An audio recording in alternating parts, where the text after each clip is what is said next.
আমি সজীব ওয়াজেদ জয় বলছি। আপনারা জানেন, আপনারা নিজের চোখে দেখতে পেরেছেন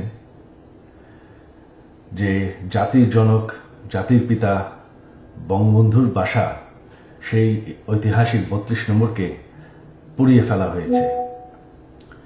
এই প্রটেস্টার তো বলবো না, এই মব জাতির পিতার বাসাকে পুড়িয়ে ফেলায়। সেই বাসা যেখানে বঙ্গবন্ধুকে হত্যা করা হয়, বঙ্গবন্ধুর আমার পুরা পরিবারকে হত্যা করা হয়, যেই বাসা ৭৫-এর খুনিরাও ধ্বংস করার সাহস পায়নি, যেই বাসা এখন এতদিন ওনার মিউজিয়াম ছিল, সেই বাসাকে তারা পুড়িয়ে ফেলেছে।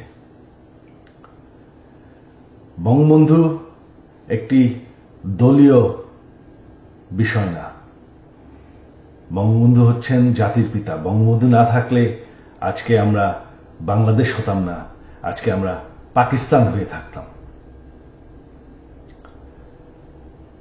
আপনারা জানেন, সামনে 15ই আগস্ট, সেই কালো রাত, যেই রাত্রে বঙ্গবন্ধু এবং আমার পরিবারকে হত্যা করা হয়।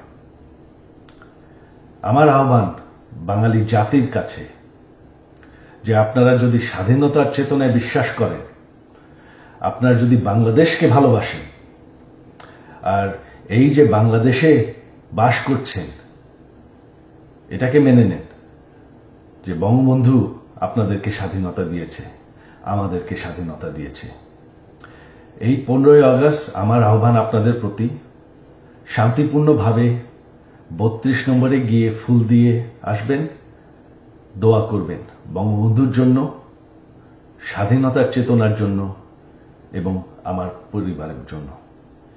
এই হলো আমার আহ্বান আপনাদের প্রতি। ধন্যবাদ। জয় বাংলা, জয় বঙ্গবন্ধু।